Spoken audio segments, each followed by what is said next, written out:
Meus estimadíssimos irmãos e irmãs, muito boa noite. Que a paz do Mestre Jesus, nosso Senhor e Guia, possa estar e permanecer no coração de cada um de nós. Hoje nós vamos começar o estudo da 12ª obra da coleção A Vida do Mundo Espiritual, psicografado por nosso amado Chico Xavier e Paulo Vieira, através do benfeitor André Luiz. Trata-se da obra do livro Sexo e Destino.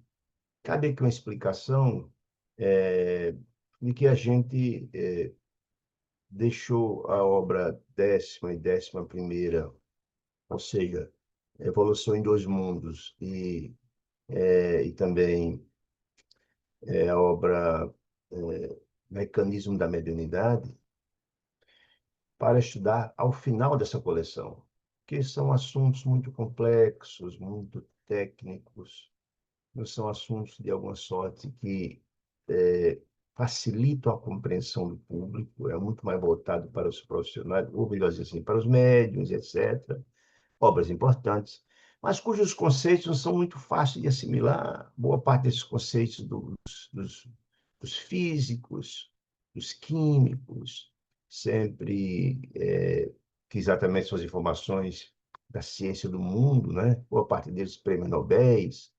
Então, a gente achou por bem deixar essas duas obras para o final e trabalharmos agora Sexo e Destino, e depois E a Vida Continua. E depois a gente trabalha esses dois livros, então vamos ter a luxuosa ajuda de dois amigos, companheiros espíritas, que têm grande conhecimento da matéria e são afeitos a essa disciplina, né? Um é físico, professor da Universidade Federal do Rio Grande do Norte, o outro é engenheiro, os dois experientes espíritas, palestrantes, etc. Então será muito interessante a gente concluir essas duas obras e depois, do final, a gente aborda essas duas obras, que são importantes, mas são técnicas, não são muito fáceis, porque a gente precisa encontrar uma linguagem, digamos assim, uma linguagem assimilável para essa linguagem técnica, né? Científica. Não é fácil encontrar as palavras para que haja uma compreensão melhor e adequada. Vamos ter ajuda desses irmãos.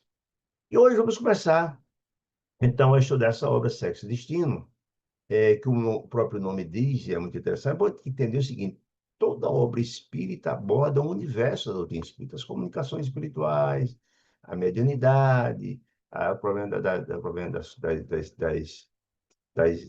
obsessões, toda da reencarnação, tudo é tratado em toda a obra espírita.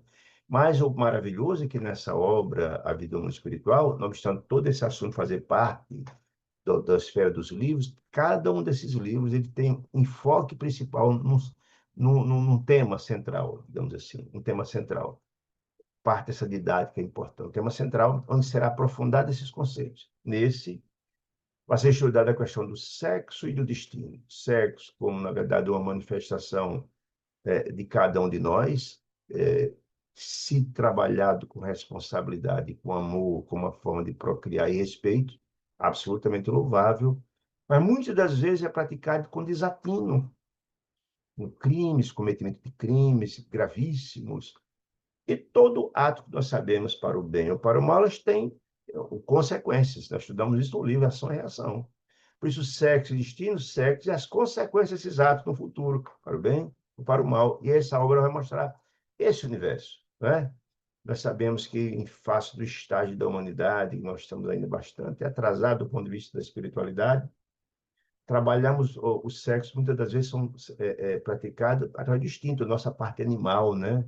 Sem levar em consideração o respeito com quem é aquele que você se dirige ou pratica esse ato, sem o respeito pela criatura, e essas vezes esse sexo em desalinho deixa gravíssimas sequelas, às vezes crimes muito graves, etc, etc. Às vezes até gravidez indesejada e por aí vai, né? Então esse universo será trabalhado nessa obra, é importante entender isso.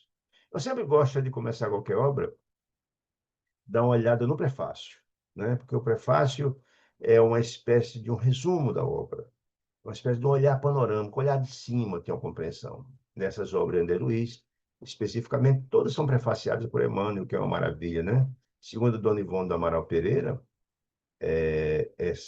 dos espíritos que se comunicam conosco aqui na Terra, Emmanuel e Dr. Adolfo Bezerra de Menezes são os espíritos mais elevados que se comunicam conosco aqui na Terra através dos médios. Mostra, então, a grandeza de Emmanuel, né? Então, estudar esses prefácios é sempre um motivo de aprendizado muito importante. Nesse aqui, nós vamos estudar hoje o prefácio de 2 capítulos. Eu fiz uma síntese desse prefácio para a gente entender mais ou menos o grande objetivo, para a gente seguir em frente na nossa jornada. Então, diz assim, Emmanuel, em prece a Deus, diz assim, Pai de infinita bondade. Ele diz assim, aí ele deu um salto para mostrar aqui a história do objetivo da obra. Este livro, diz Emmanuel, este é um livro que permitiste, Deus permitiu, e é importante a gente entender isso. Nenhuma obra escrita é feita, é realizada sem um trabalho de planejamento, um objetivo estabelecido, né? Nós vimos toda essa maravilhosa obra A Vida do Mundo Espiritual. O de Geraldinho Lemos, que perguntando várias vezes a Chico qual é a origem dessas obras, e ele fala, ao final, que foram 12 grandes sábios do mundo espiritual, que prepararam esse material com o propósito de despertar a alma humana, né? Numa linguagem acessível, foi trabalhado no mundo espiritual essas obras todas, os conteúdos, focando em cada uma delas um assunto central, né? Maravilhosamente bem, de forma, eu sempre ouso dizer que essa obra é um curso avançado de Evangelho, de Livro dos Espíritos, que traz informações muito importantes, mostrando as consequências dos nossos atos, repercussões, isso tudo. Então, nenhuma obra dessas é feita sem esse planejamento. Não existe isso, certo? Então, esse livro foi, que Deus permitiu que o nosso André Luiz traçar. Lembra, essa obra é planejada por esses espíritos, segundo Geraldinho perguntando a Chico, um esses 12 grandes sábios, exatamente Sócrates, o pai da filosofia. Imagine a elevação desses espíritos, né? E, além do mais, todo esse material trabalhado passaram pelo crivo do coordenador espiritual, do médio, no caso de Chico Xavier, através de Emmanuel. Então, é um crivo muito importante, é um trabalho muito importante. Cabia dele juntar essas informações, tudo isso é o comunicador, utilizando os médios, coisa e fim. Então, eu disse assim, esse livro que Deus permitiu ao nosso André Luiz traçar em lances palpitantes da existência humana, palpitantes porque tem repercussão na nossa vida, né? Alguns conceitos da espiritualidade superior, lembrando que quem coleta essas informações nos bancos ou nos arquivos, nos arcanos espirituais, são essas grandes almas que têm acesso a esses grandes arquivos. Nada que acontece no mundo, absolutamente nada se perde, tudo está lá escrito nos arquivos espirituais, e esses benfeitores acessam esses arquivos, de sorte a acolher esses ensinamentos para trazer a nós, encarnados, visando ao estudar e a entender as repercussões de cada ato, aprender essas compreensões, para evitarmos cometermos os mesmos erros, porque Deus deseja a felicidade de seus filhos. Então, é um instrumento importantíssimo de despertar da alma humana, certo? Alguns conselhos da espiritualidade superior em torno desse assunto, que é o eixo sexo e destino, nossos atos e as consequências vindouras, né? Sexuais, os nossos atos. Fotografia verbal, ou seja, verbalizando algo que está posto, de nossas realidades amargas, dos grandes, graves erros que cometeram no passado, ou às vezes até no presente, né? Graves erros cometeram.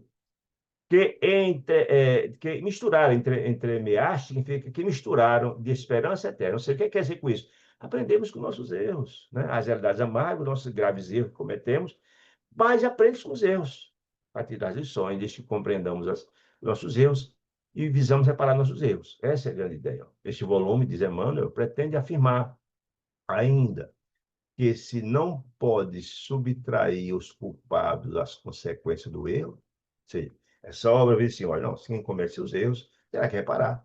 É uma lei universal, né? A lei da colheita e do plantio, da ação e da reação, sempre é a lei do karma, a mesma ideia. A gente comete os erros, terá que repará-los. Diz Jesus que a gente tem que pagar até o último sentido dos nossos erros. É a forma que o Pai encontra de nos educar. Se cometermos graves erros não tivesse repercussão, como é que íamos aprender a não cometer novamente, né? Então, as consequências acontecem, né? Este volume pretende afirmar ainda que não pode subtrair os culpados às consequências do seu erro, em que se tomaram incluso, quem cometeu, né? Não permites que os vencidos sejam desamparados, nunca, né? Porque Deus jamais desampara seus filhos. Erros cometeram, mas terão os tutores, nossos amigos espirituais, que nos ajudarão a vencer essas adversidades, as possibilidades de reparar e aprender as lições que não aprendemos ainda. Desde que te aceitem a luz retificadora para o caminho. Sim, É muito importante, já viu isso no mundo espiritual, que muitas das criaturas, pelo estágio evolutivo que se encontram, cometem os erros gravíssimos, sequer admitem que cometeram os erros. Quanto achar que está certo, está difícil o processo. Na hora que a gente entende o nosso erro e luta para não cometer os mesmos erros e aprender e a reparar os nossos erros, aí o caminho é esse. Por isso que ele fala que aceite a luz retificadora do caminho. Né? Mostra também essa obra, diz Emmanuel, em tua bênção, a bênção de Deus, os delinquentes de ontem. Isso é importante demais de entender. Toda a obra de André Luiz, toda a obra dessa coleção, mostram que os benfeitores de hoje foram réprobos no passado, mostrando, como diz lá o livro dos Espíritos, somos criados simples e ignorantes, cometendo graves erros no passado, mas estamos em evolução. Estamos em evolução. Nós hoje, somos a melhor etapa do nosso espírito. Nós somos a melhor parte do espírito até hoje, que nós vemos juntando etapas desse processo todo. Hoje vimos casos, não cometemos determinados erros, mas já cometemos no passado. Por isso, André Luiz mostra, muitas das vezes, que, por exemplo, os instrutores de hoje foram delinquentes do passado. Quem lembra do livro Ação e Reação, lembra de Druso, o diretor da casa, que cometeu um grave erro no passado. Passou muito tempo na região de trevas e evoluiu, era o diretor da instituição, da mansão, lá naquela região de Dores, né? Então, o que mostra que em tua bênção, os delinquentes de ontem, hoje, redimidos, transformados, melhorados, quitados suas dívidas, aí todos cometeram erro, se transfiguram em teus mensageiros de Deus, de redenção, para aqueles que, mesmo que lhes caíram outrora nas ciladas sombrias. Isso é importante. Há uma obrigação de reparar nossos erros. Se a gente cometeu erro no passado, e se elevamos, nos renovamos, nos transformamos, nós temos o dever de buscar aqueles que cometemos erros para transformar, temos um dever de reparar, de ajudá-los no seu processo de renovação. Eu lembrei, lá no livro Nosso Lar, no capítulo 40, da figura de Elisa. André Luiz fala, lembrei que Nosso Lar é um livro autobiográfico de André Luiz, né? Passa 8 anos no umbral, pelos seus atos, etc, etc, etc. Ele, quando está nas câmaras de retificação, ele encontra uma criatura, um espírito profundamente sofredor, que ele lembrou dela, de quando ele era jovem rapaz. Essa moça, Elisa, trabalhou na sua casa, menina assim, simples, que veio do interior e tal, e que teve um relacionamento com ela, e abandonou-a depois. E ela saiu da casa dele, sem colocar nenhuma culpa nele nessa história toda. Mas que ela, na vida, coitada, desequilibrou-se, teve uma vida muito difícil, muito desequilibrada espiritualmente, e desencarna numa situação muito dramática. E André Luiz encontra ela nas câmaras de retificação e passa a ser um protetor, a contribuir para a renovação e a transformação dela. Mostra a responsabilidade daqueles que cometeram no passado, e André Luiz cometeu, todos nós cometemos. Mas lá, em condição de ajudá-la a reparar o seu erro, tem um dever e a obrigação de reparar, de ajudar no encaminhamento desse espírito. Por isso que ele fala Manuel fala aqui dessa história, dos delinquentes de ontem, redimidos têm um dever de ajudar aqueles que prejudicou no passado. E aqui tem uma pequena etapa do prefácio de André Luiz, né? Aí ele também traga aqui assim, ele diz, olha, o objeto dessa obra qual é? Sexo e destino. Amor, consciência, os que praticam o sexo com responsabilidade, liberdade e compromisso daqueles que o têm, culpa e resgate aqueles que cometeram o sexo em desalinho, cometeram graves erros, crimes, etc. Lá e reencarnação como instrumento de reparação desses erros. Muitas das vezes, nas nossas reencarnações, a gente se encontra com aqueles que cometeram grave erro no passado, com o propósito de repactuação, de pagar nossas dívidas, né? Então, lá e reencarnação, os oito imbricados, como faz esse processo, e a reencarnação, entendendo ela como sendo o meio que Deus nos concedeu para atingir o fim, uma possibilidade de reencontro, de transformação, constitui o tema desse livro. Esse é o objetivo do livro. O objeto é isso, esse espectro dos atos relacionados ao sexo e as consequências dele. Esse é o objetivo do livro. Nascido esse livro da forja da realidade cotidiana, ou seja, o que ele quer dizer com isso? Esses fatos fazem parte do cotidiano das criaturas. Tudo nós vivenciamos hoje ou ontem, já passamos por elas, ouvimos falar delas, desses desatinos. É o roteiro da vida. Nós, criados sem ignorantes, passamos por essas etapas. já cometemos muito e ainda hoje cometemos alguns desses erros. Então, ele quer dizer, olha, esse é o cotidiano da vida nossa. E é importante a gente trabalhar, entender as consequências desses atos, para que a gente não mais os cometa e busque reparar nossos erros. O grande processo do projeto da doutrina espírita é despertar da alma humana. Nosso processo de evolução, de renovação, né? De sublimação. E todos nós seremos felizes um dia, afinal de contas, em Jesus nós somos deuses, ou seja, a genética de Deus está no nosso perispírito, né? Somos filhos dele, Deus de formação, obviamente, né? Esse é o roteiro da vida de cada nós. Quando o André Luiz, cremos ser desnecessário esclarecer que os nomes dos protagonistas da história real, ou seja, é o seguinte, esses livros, tudo que está nessas obras são reais, aconteceram. Mas é importante esclarecer que os nomes das criaturas foram modificados. O próprio nome de André Luiz, não é dessa obra André Luiz, no livro Nosso Lar, o nome dele não era André Luiz. Com o objetivo exatamente de não trazer problemas sérios à família, etc, etc, etc, certo? Temos necessário esclarecer que os nomes dos protagonistas da história real foram substituídos por óbvias razões, em que a presente biografia de das criaturas que protagonizam essa história, envolvidas, de grupo, não pertencem a outras criaturas, senão eles mesmos. Eles passaram a situação. Que não lhe permitiram dirigir. Sim, há uma espécie de pedido de autorização para expor com que é o objetivo. Para a nossa edificação, ou seja, ao ver os fatos cometidos, ao ler os fatos cometidos e ver suas consequências danosas, etc., nós vamos aprender. E não cometer os mesmos erros. Esse é o objetivo, é despertar da humana. Né? Depois de, naturalmente, consultados. Ou seja, é uma informação interessante, que eles são consultados a respeito dessa autorização para, né?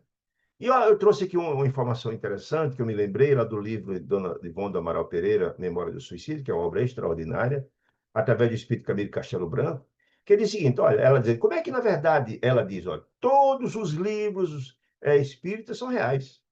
Os espíritos buscam nos escaninhos, nos arquivos espirituais, buscam, pensam e trazem essas informações. Diz, olha, muitas das vezes, no caso dela, por exemplo, diz, olha, eu era levado de desdobramento à noite pelo benfeitor, pelo guia espiritual, e era mostrada aquela história toda, cenários, fatos, com os personagens, todos, era mostrado tudo. E no dia seguinte, eu, com aquelas informações na cabeça e com a ajuda do instrutor, ia montando o livro, escrevendo o livro, com correções aqui, não foi assim, foi assado e tal. Interessante. Isso, olha, e o método não é só o meu, não, é um método. Esse método é a mesma coisa do Apocalipse de João. Está no livro do Apocalipse, que ele diz lá, que ele fala que, na verdade, ele foi num dia de domingo, ele foi levado em espírito, na hora do sono, desdobrado por Jesus, que foi mostrar que a realidade do mundo. Então, ele viu o futuro da humanidade como seria, se desconsiderasse os ensinamentos que Jesus veio trazer. Viu, ficou muito angustiado e viu, e Jesus disse, não, volte, escreva essas informações e passe para as igrejas. Porque, na verdade, as profecias são para não ser cumpridas. É um alerta. É buscar mostrar às pessoas que não vai acontecer se não modificasse. Então, assim, ó, ele via e depois escrevia a mesma história. Da forma como essas obras são feitas, são reais, o fato está lá. Né? Muito bem. Aí, quando ele dizendo, solicitamos ainda permissão para dizer, Sandro Luiz falando, que não foi retirado um só tio das verdades que entreteceram, ou seja, é verdade nua e crua. Está sendo dito aqui, aconteceu de verdade, o que é muito chocante, né? Verdade é verdade. Nós vamos ver o livro, é um livro dolorido, difícil, porque trata dos relacionamentos de família, é uma coisa dolorosa, né? Que fremido, você vibrando de capítulo a capítulo, será contada essa história toda.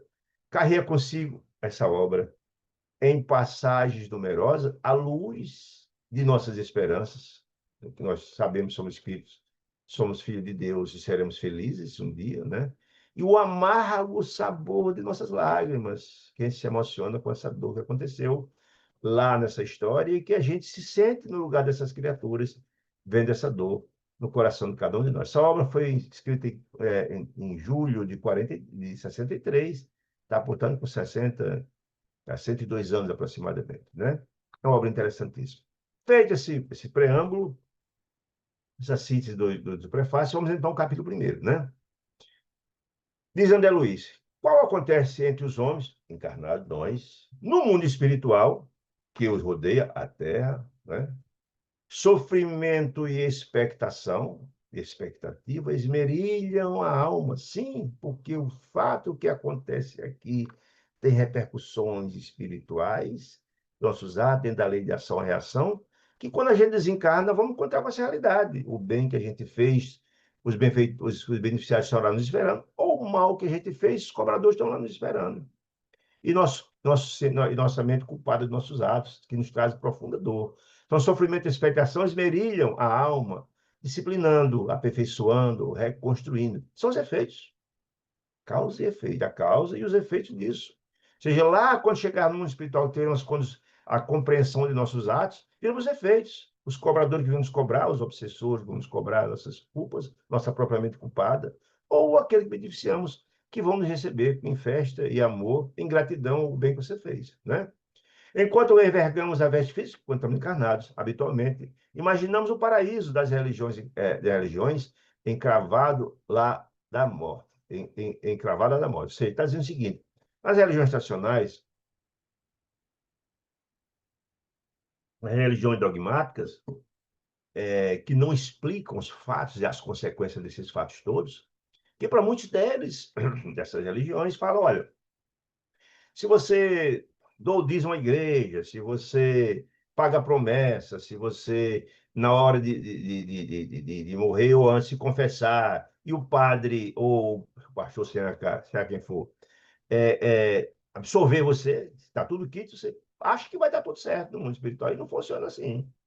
A lei da ação e reação é uma lei universal, né? Mas você ter essa ideia das religiões dogmáticas tradicionais é essa. Ah, meu amigo, se você fez, mas você confessou, e o padre, ou sei lá o que, o pastor, se alguém for, quitar você, como se fosse possível quitar nossas dívidas, só quem quita é Deus, né?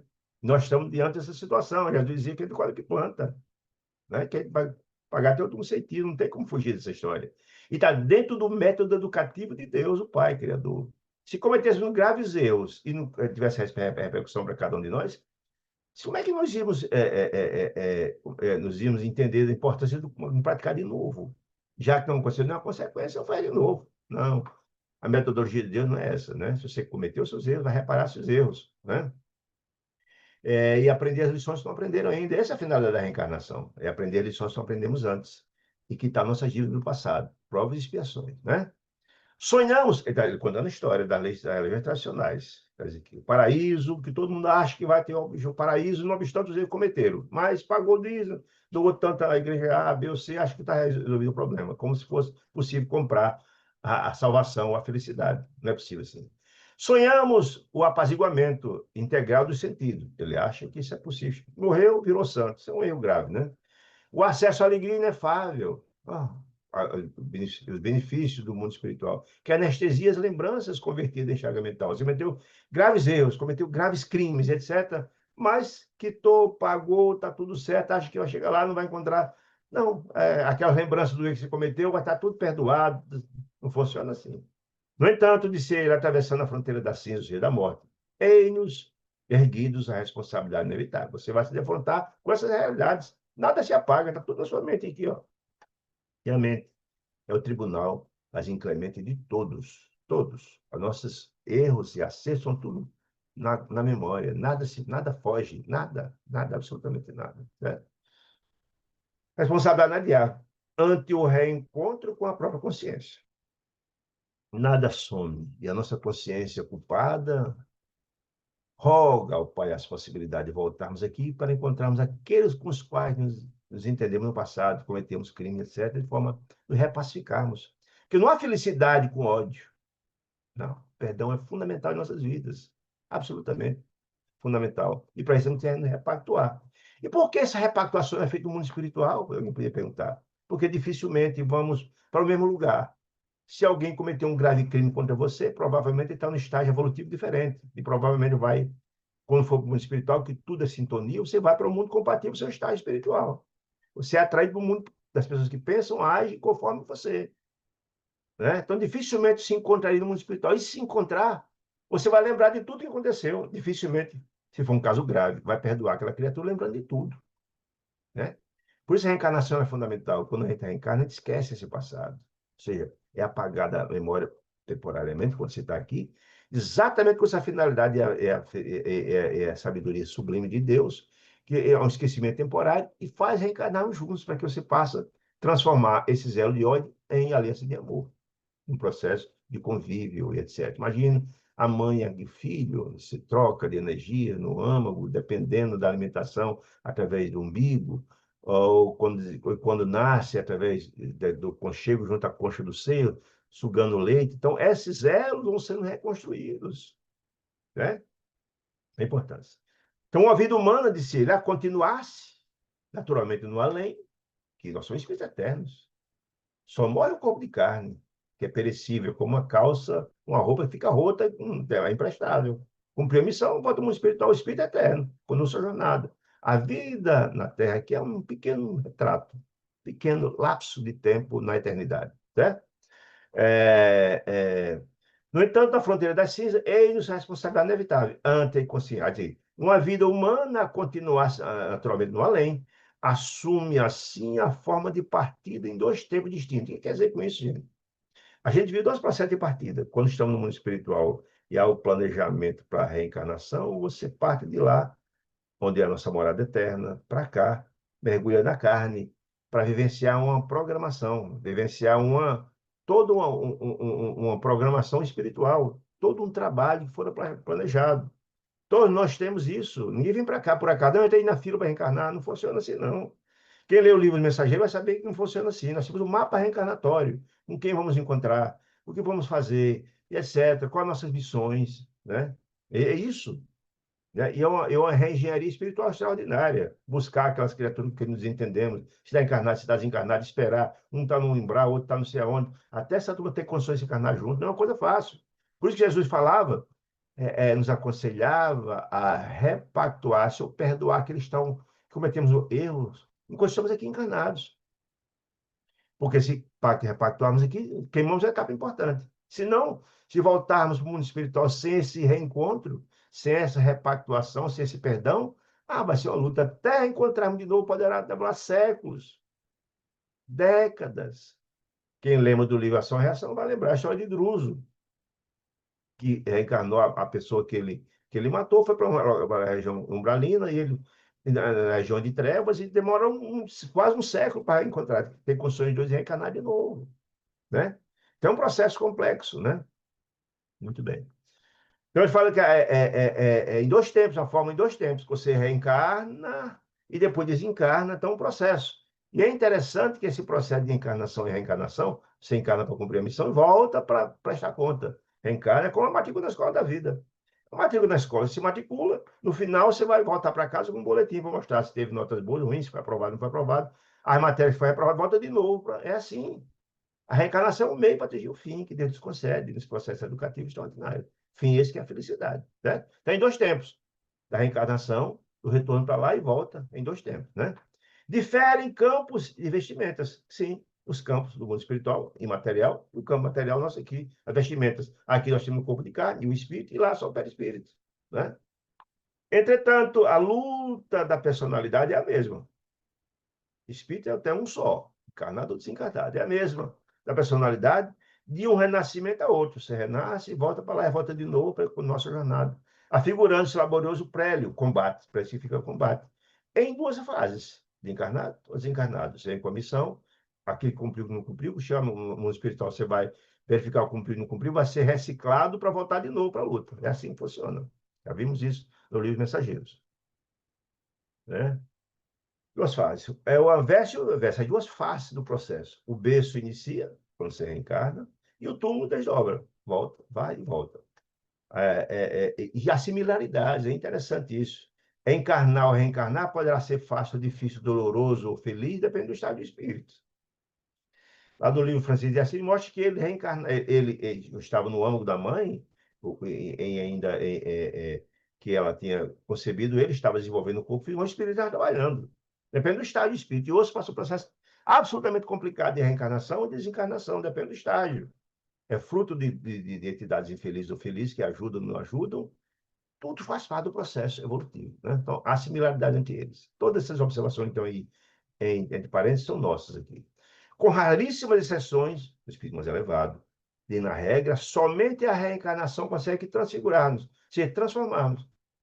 Por isso, que normalmente quando você desencarna, dificilmente você encontra aqueles com quem você precisa repactuar. E se encontrar, como falei, dificilmente vai poder haver entendimento, sabendo da situação como foi. A reencarnação, sim, que é um esquecimento. Aí é o lugar adequado para as transformações, certo? De modo fundamental. Deixando no esquife, ou seja, no caixão, o casulo mirrado, ou seja, o corpo de carne mirrado, que não tem, esgotado, quando você desencarna assim, e transportamos conosco. O Espírito Eterno leva tudo nos seus arquivos. Conosco, na ficha de identificação pessoal, está tudo guardado nos escaninhos da alma, né? Para outras esferas. A colheita do bem ou do mal. Você volta para prestar conta, né? Os ingredientes espirituais que cultivamos, ou seja, a colheita do que plantamos, e atraímos. Se eu for uma criatura que coloquei a minha vida a serviço do bem, da luz, da paz, da harmonia, vamos atrair um pouquinho de sintonia. Essas entidades. Se eu tiver uma vida que tem uma vida que pratiquei, vivenciei o mal, planejei o mal, vou atrair o quê? As entidades infelizes. Então, por sintonia, eu irei para um lugar compatível ao meu estado espiritual, da luz, ou das trevas, ou da infelicidade, do, enfim, regiões de umbralinas e por aí vai, né? Inteligências e evolução, porque todos nós somos Deus, dizia Jesus, né? Deus, entendendo essa expressão, Deus em potencial. Nós temos todas as possibilidades, afinal de contas, a genética de Deus está em nossos corações. Jesus dizia que nós somos filhos de Deus. E Paulo de Tarso dizia que nós somos herdeiros de Deus e co-irmãos de Jesus, co-herdeiros de Jesus, porque somos irmãos, herdamos a mesma herança que é de Deus, né? Inteligência e evolução, na eternidade, no espaço e no tempo, os espíritos domiciliados na moradia terrestre, nós encarnados, em abandonando o invólucro de matéria densa, desencarnando, assemelhamos figuramente a insetos. Interessante essa figura de linguagem, eu achei bastante interessante. Olha, tanto nós como os insetos, há um processo similar. Ele diz, olha, os insetos, quando estão ainda em larvas, que não eclodiram ainda para a vida, estão em larvas. É como nós, quando estamos no útero da nossa mãe, estamos desenvolvendo. Larvas existem que se retiram do ovo, ou seja, quando nasce, ela larva e virou um inseto. Revelam-se na condição de parasita, ou seja, aqueles que só rastejam pela própria condição dele. Se rastejam, não têm condições de grande progresso. Enquanto que outras se transformam de imediato em falenas. O que é falena, gente? Borboleta, né? Aquele casulo de uma metamorfose, aquele casulozinho transforma na borboleta linda, né? De prodigiosa beleza, que ganha altura nos seus voos extraordinários. Então, o espírito humano também é assim. Muitos, pelo estágio evolutivo, encarnam e não saem dali, não progridem, não avançam, ficam paralisados com o tempo, perdem a oportunidade sublime que é a encarnação, perdem a oportunidade. Já outros não, aproveitam a oportunidade extraordinária, os conselhos dos benfeitores que nós temos, nossos amigos espirituais, ou dos anjos da guarda. Todos nós temos, nossos protetores, nossos conselheiros, né? E seguem a sua jornada, evoluem, seguem a sua jornada. Encontramos criaturas, disse ele, que se afastam do estojo carnal, desencarnam, encarnamos nós. Entretanto, em largos processos obsessivos. Por quê? São aqueles parasitas que ele falava lá atrás, mesma situação, né? Só cometeram mal, cometeram mal e vão ser auxiliados terrivelmente, porque são atraídos pelas suas culpas, pelas entidades que ele cometeu mal, que desejam ódio das criaturas, nos quais se movimenta à custa de forças alheias. Ou seja, aquelas criaturas escravizam os obsessores, escravizam ele, né? E eles serão levados, muitas vezes ficam presos, são escravizados, etc. A gente já viu isso nas obras passadas. Vimos tudo isso lá, né? Kardec, no livro dos Espíritos, na questão 459, diz que nós somos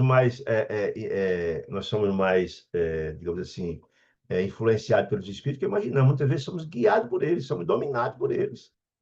Olha aí, exatamente, essas criaturas que têm sintonia com as entidades do mal, fizeram mal, serão levados em roldão, né? Levados, né? Ao lado de outros que, aqueles outros, o contrário, de pronto se elevam, se aqueles que plantaram bem, fizeram bem, etc., que uma está lá do outro lado esperando por eles. Aqueles que ele beneficiou, em gratidão, estão lá esperando. É como você faz uma grande viagem e volta, depois de longo tempo, quem está esperando no rodoviário, no aeroporto? Aqueles que amam. Então, a quem se beneficiou está lá em gratidão esperando você. E aqueles que você fez o mal, estão lá esperando para cobrar a fatura, né?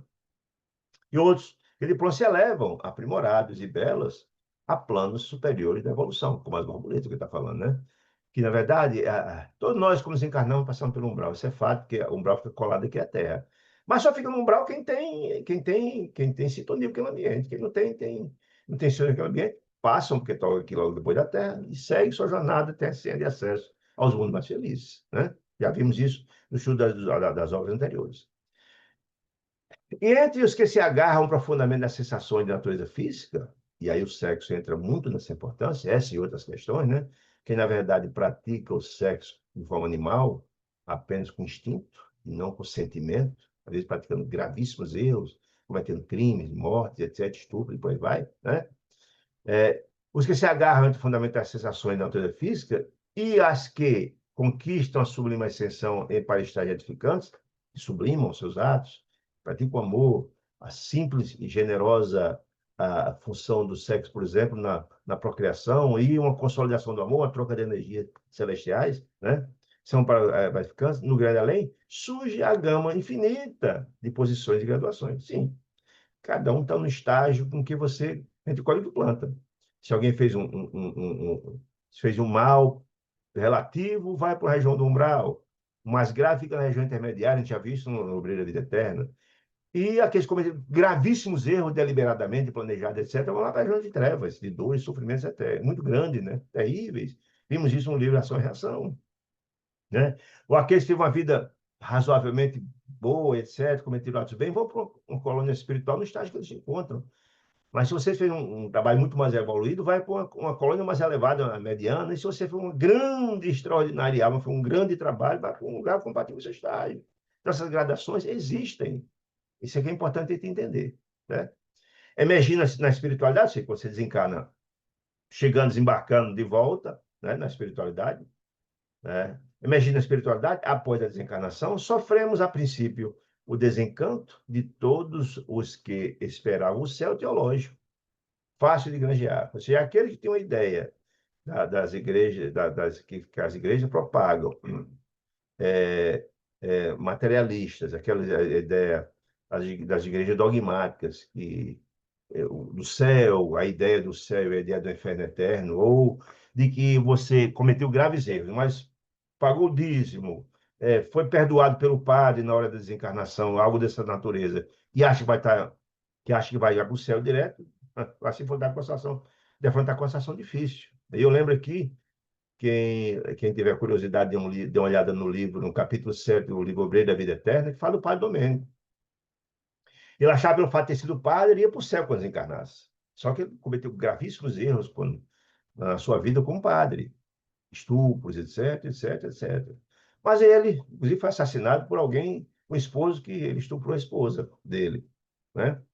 Mas ele disse que, como na verdade estava no leito de morte e foi dado a excomunhão dele, excomunhão não, que foi perdoado os pecados dele, o padre falou que estava tudo perdoado, ele achava que chegasse lá, estava tudo certo, ia para o céu. Qual não foi a surpresa que ficou num umbral intermediário, num sofrimento danado, num sofrimento muito grande. E a revolta terrível com Deus, porque, como se na verdade Deus fosse o culpado de estar naquela situação. A lei de ação e reação é inclemente. Inclemente, não tem jeito, né? Então vale a pena dar uma olhada para você entender. A verdade aparece por alavanca renovadora. O que significa isso? A verdade aparece como alavanca renovadora. Porque de você, diante de sua situação, do mal que você cometeu, e a compreensão disso, você faz todo o esforço, primeiro para reparar seu erro. É lei de ação e reação, certo? Faz um esforço grande para se transformar, para se renovar. Se não houvesse consequência de seu ato, como é que se corrigir? Então, a verdade aparece como uma alavanca renovadora. A verdade e a sua absoluta necessidade de se renovar, senão é como nós sofrendo. Mostrar que a felicidade é uma conquista de cada um de nós. É uma conquista. Deus deseja a nossa felicidade, mas não nos obriga a nada. E espera que você tenha mérito, a meritocracia, renovação e transformação. Padecendo ainda, espessa amnésia, um certo esquecimento do passado, relativamente ao passado remoto, seja, muito antes das reencarnações passadas. Esse processo vai se lembrar no decurso do tempo, seu progresso, que descansa nos porões da memória. Está tudo guardado lá nos porões da memória, no andar de baixo, né? Aquela velha história, aquela ideia do cérebro triuno, né? Embaixo fica o porão com a reminiscência do passado, no intermediário é o hoje para se renovar, e o super inconsciente, o consciente e o superconsciente, está no livro Missionário da Luz, né? No porão está guardado tudo a reforma, toda essa parte do nosso grave erro do passado, né? E nem sempre lembramos. E a ideia da reencarnação é você ir tirando, limpando esse porão lá devagar, com os atos do bem, da paz, se repacificando quem se errou, e busca o auxílio da espiritualidade superior, que está no superconsciente, buscando apoio para se transformar, para ir fazendo essa faxina no andar de baixo, no porão, né? Interessante, né? Relativo ao passado, remoto, que é descanso por na memória, somos todos defrontados por velhos conceitos, preconceitos, que nos entrechocam no íntimo, tombando despedaçado. Ou seja, diante dessa situação, não tem outro jeito. Tendo a compreensão dos seus graves erros, vai ter que reparar. Né? Esses que, na verdade, acreditavam no céu fácil, o céu teocrático, teológico, né? É, tá. Os porões, tá. Suspiravam pela inércia que não existe. Eles achavam que aquilo, se o problema estava no passado, estava lá no passado, que não ia ter reflexo no seu futuro. Está lá paradinho. Mas eu paguei o dízimo, eu fiz não sei o quê, fui perdoado pelo padre. Não funciona assim. Exigimos respostas afirmativas aos absurdos da fé convencionalista. Mas escuta, mas não disseram lá que eu estava salvo? Eu não frequentava a igreja. O fato de eu frequentar a igreja A, B ou C, dizia que eu estava salvo pelo fato de ir lá. Se não tivesse. Mas, óbvio, tem umas pessoas que dizem, eu ouvi falar, algumas pessoas dizem, eu frequento a igreja X, pago o dízimo, estou salvo. Não é assim, meu amigo. Você colhe o que planta, não é o fato. As religiões não salvam ninguém, isso é um grave erro, nem a doutrina espírita, nem outra, não salva ninguém. As religiões nos trazem informações para nos transformar. São subsídios importantes que você tem que assimilar e vivenciar. Você não vivencia, não adianta. Né? Só dizer e não fazer não adianta nada. É uma frase célebre de Madre Teresa de Calcutá, que as mãos que ajudam, que trabalham, que ajudam, que laboram, são mais santas do que a boca que oram. Né? O apóstolo Tiago também dizia, a fé sem obra é morta. Ele aceita uma fé e não colocar em movimento. A caridade o que é? Estão amor em movimento. Então, quem imaginava que ia ter essa inércia e ia ir para o céu porque foi perdoado, quem pagou isso, o dízimo ou alguma coisa assim, é um grave erro. Assim, a situação não é essa, né? Exigimos respostas afirmativas aos absurdos da fé convencionalista, como o padre Domênico dizia lá. Ele exigia o céu, né? E dogmática, convenções dogmáticas que reclamam a integração com Deus por si só. Não, mas, escuta, mas será que eu estou perdoado direto para Deus? Está tudo certo, esqueça tudo passado. Não funciona assim. Quem lembra das indulgências da igreja da Idade Média dizia isso. Então, você cometeu graves erros, mas doa tudo para a igreja, você pega aqui uma escritura do céu e vai direto para o céu, um pedacinho, né? Não funciona assim, né? Né? Excluindo, excluindo pretensiosamente a paternidade divina, que corrige. Deus é Pai misericordioso e bom, e qual é o pai que não corrige os seus filhos? Se nós, que somos criaturas, em estágio evolutivo ainda iniciáticos, com tantos defeitos que temos, a gente corrige nossos filhos. Imagine Deus, que corrige. Essa é a função dos pais, né? Providência divina. Os que não lhe comungam a visão acanhada. Ou seja, para você, na verdade, avançar, você tem que entender isso. É a lei de ação e reação. É uma lei inerrogável no universo, né? Aqui, certo? Então, essa compreensão traz graves equívocos e sofrimento dos espíritos no futuro, né? De semelhantes conflitos trazidos para esse céu teológico, alguns falam, né? Por vezes terríveis e extenuantes, cansativos, no recesso da mente, muitos de nós saímos abatidos ou revoltados, porque não foi para o céu, né? Para extensas incursões no vampirismo ou no desespero. Ou seja, ao invés de você entender seus erros e buscar se renovar, não. Você se acomoda ali naquela situação. E o que é o vampirismo, gente? O vampirismo, ao contrário das obsessões, muito obsessor é aquele que tem ódio de você, que deseja o seu mal, por um mal que você fez, provavelmente no passado. O vampiro não. É aquele que vive como fosse um parasita. Que essas não parasitam, né? A planta parasitária, ele suga as energias da planta maior? Muito bem. O espírito também parasita esse. Ele vive como convívio daqueles. Pode ser até aquele que amam, sugando as energias dele. Buscando, estimulando aquele a comer a comida que ele gosta para sentir o vapor, ou para o vício do álcool, da droga, para sentir o hálito, o hálito da bebida. Nós vimos isso várias vezes nas obras de Luiz, certo? O vampirismo. Essas criaturas que não entendem que eles precisam avançar. E não saem de perto daqueles que amam, daqueles que exploram, e muitas das vezes quando se sentindo dono daquela criatura, ou dono dos bens, da casa, do carro, se alguém usa, fica revoltado. Não entende isso. Eles passam séculos, décadas nessa situação. Ou no desespero. Porque muitas das vezes não são percebidos, desejam haver reciprocidade daquelas criaturas, não tem. É a colheita do que plantaram, né? E não despertam para a luz. Né? A maior parte dos desencarnados, diz André Luiz, porém, pouco a pouco, ou seja, passa aquela fase de sofrimento, de adaptação e de compreensão, pouco a pouco se acomodam às circunstâncias, aceitando a continuidade do trabalho de reeducação própria, com os resultados da existência aparentemente encerrados. Porque muitas pessoas desencarnam e passam, às vezes, décadas sem saber que segue morreu. Acho que continua vivo.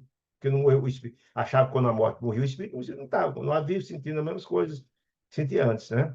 Aparentemente encerrada no mundo, à espera da reencarnação, que possibilita a renovação e recomeço. E aqueles que têm a compreensão de que cometeram graves erros, que desencarnou e que precisam pagar, que precisam de se renovar, seja, aprender coisas novas, transformar suas ações, o recomeço para pagar suas dívidas, etc., e aprender as lições, esperando a reencarnação. Volto a dizer, a reencarnação nada mais é do que o meio para atingir os fins que Deus nos concede, que é a felicidade.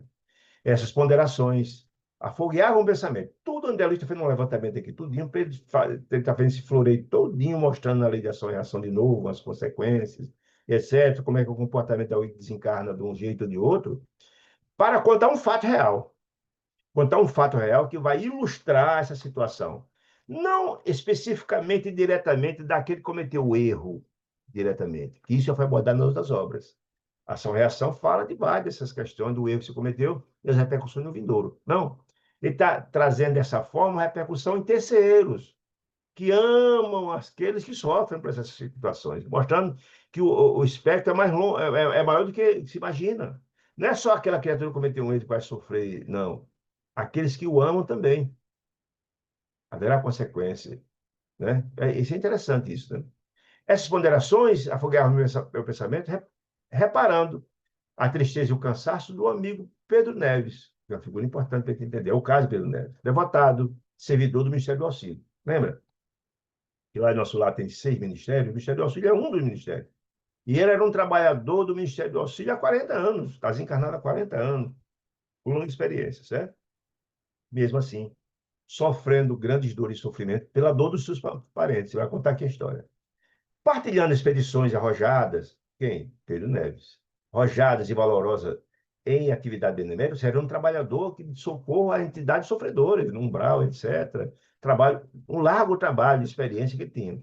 Ainda não lhe víramos hesitações quaisquer. Ou seja, ele tem grave tempo de experiência, mas nunca se viu nos 40 anos, ele uma tristeza imensa que estava.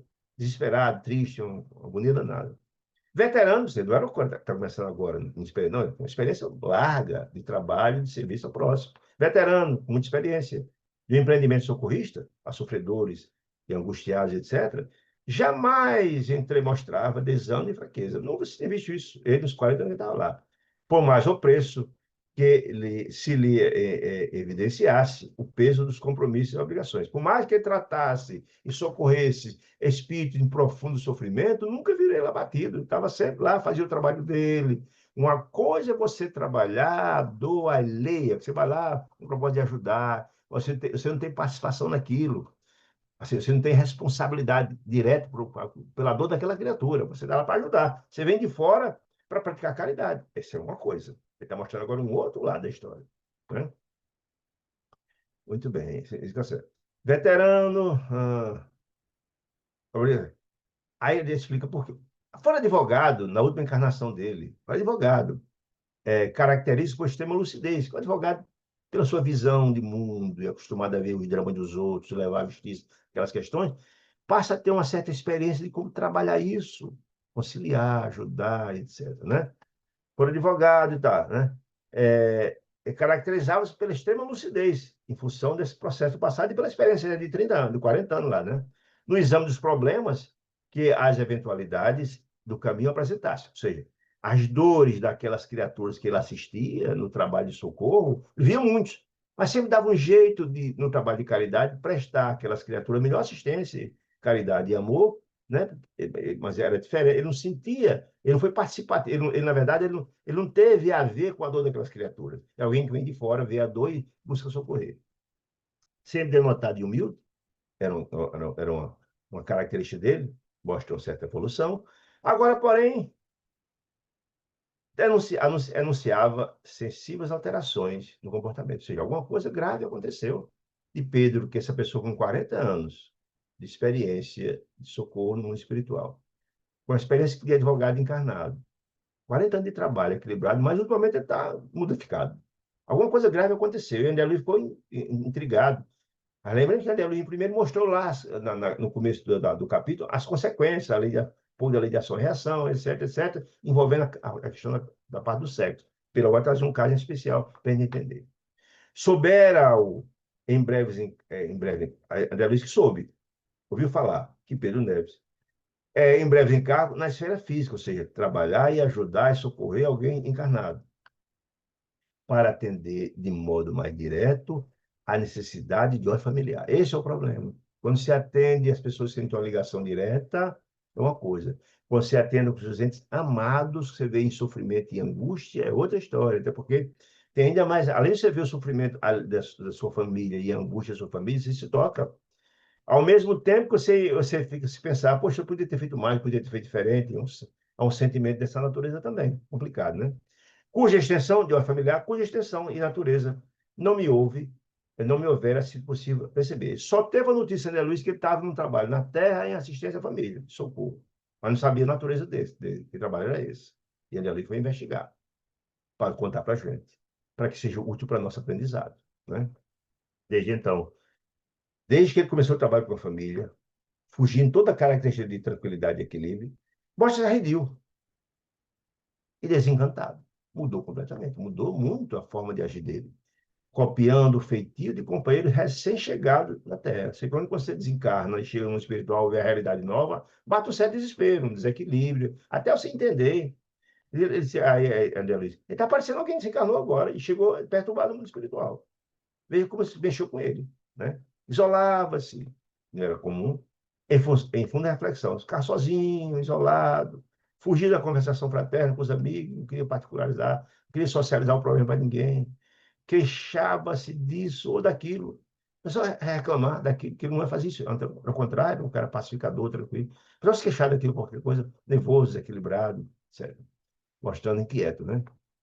De vez por outra, em serviço, denotava lágrimas, que não chegava a cair, ficava com os olhos cheios de lágrimas, estava num grau de emotividade muito forte, que não era característica dele, sempre um cara equilibrado. Mas o momento estava bastante emotivo, estava muito mais do que ele normalmente.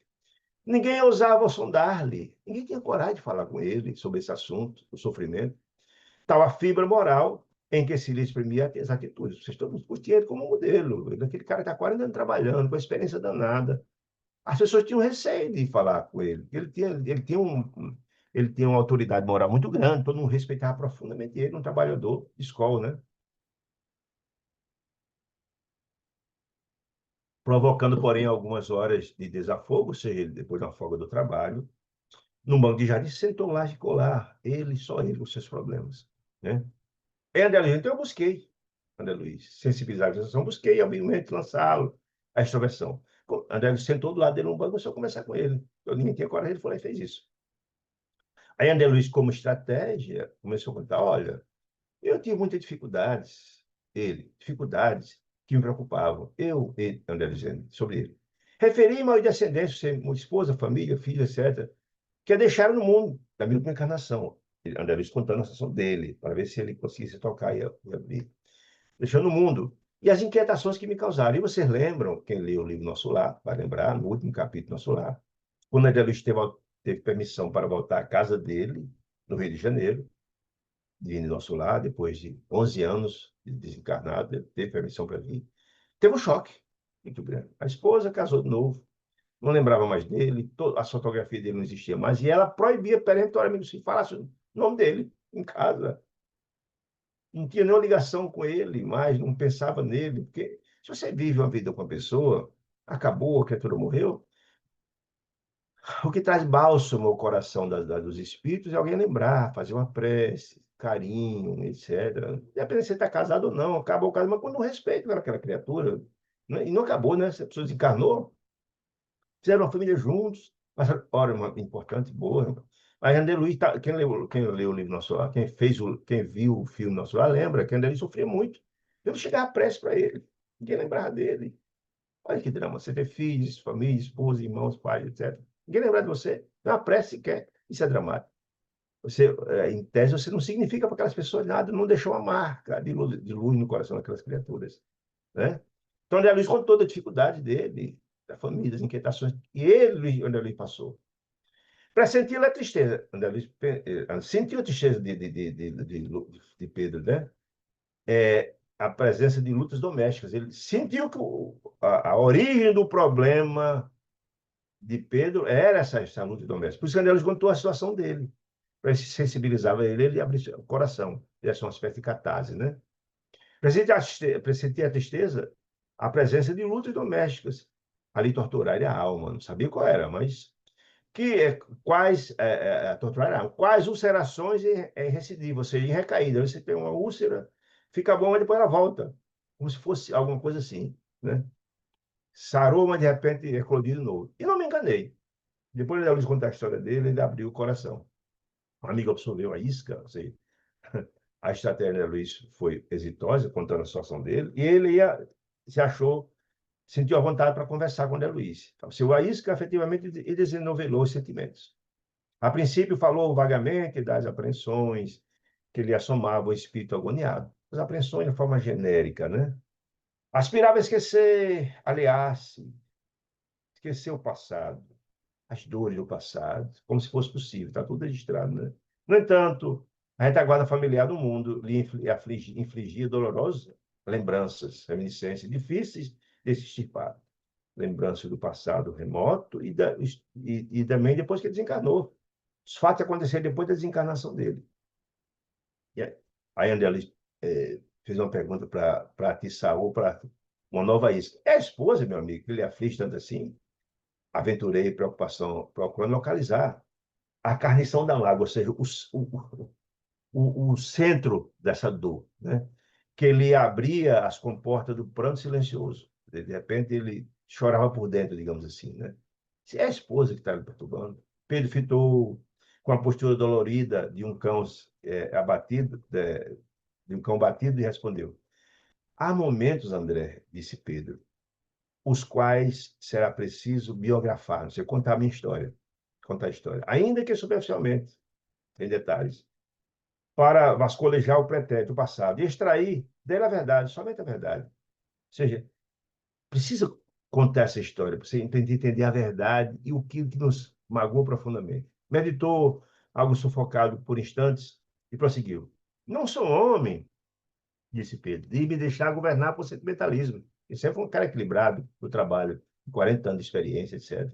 Embora aprecie as emoções pelo justo valor. Sim, são importantes. Mas esse é um cara muito equilibrado, até para ter um equilíbrio você poder ajudar as pessoas, né? Além disso, a experiência dos 40 anos de trabalho a serviço do próximo mundo espiritual e também como advogado na encarnação. Desde muito, me ensinou a raciocinar com equilíbrio, encontrar a forma adequada de ajudar. Há 40 anos moro aqui, você está encarnado há 40 anos, nosso lar.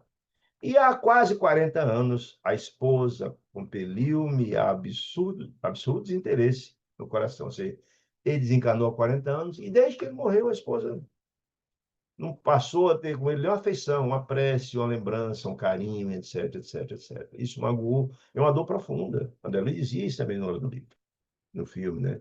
E ninguém fazia uma prece por ele lembrar de nada. E quando ele esteve lá, pessoalmente, aí foi um choque.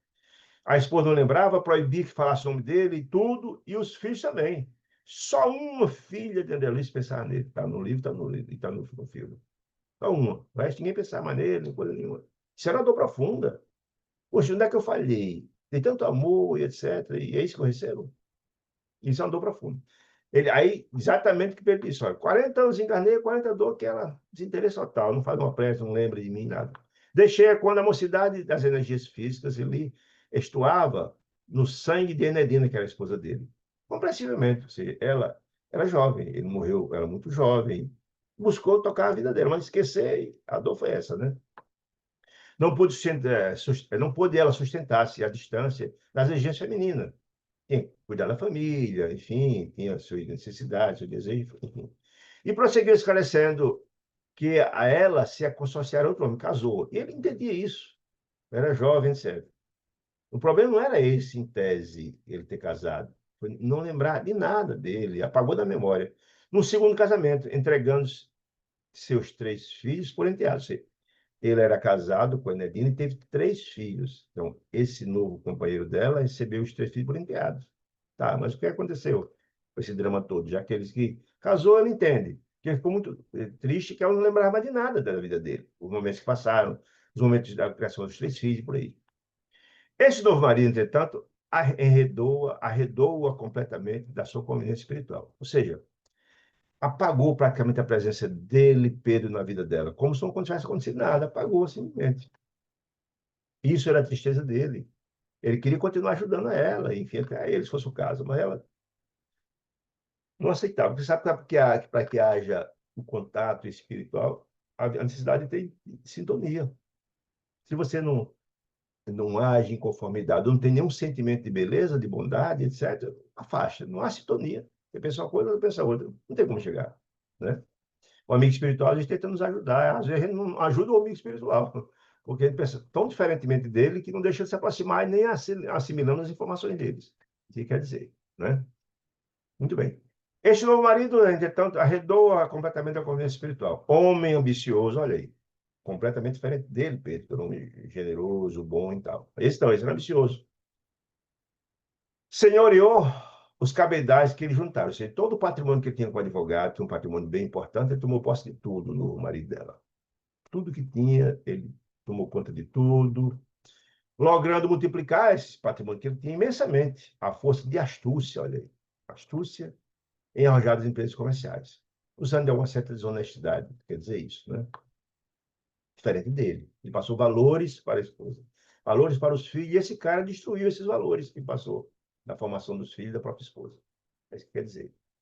E agiu com tanta leviandade esse novo marido, que a esposa, Dante simples, é uma pessoa simples, tranquila, cheia de valores, se apaixonou pelas comodidades demasiadas. Ela, que era uma pessoa que já vivia uma vida, eles tinham uma condição boa de vida, mas tinha uma vida tranquila. De repente, ela passou a ser uma pessoa, passou a dar importância a muitas coisas materiais, gastando tempo terrestre com prodigalidade, torrando dinheiro, gastando dinheiro assim para baixo. E fatulice, luxo, preocupado com luxo. Mudou completamente ela, que era uma pessoa simples, tranquila, né? Desapegada da materialidade. Agora não, muito apegada a dinheiro, a gastar dinheiro, a luxo. Mudou, ficou materialista de uma forma de uma hora para outra, né?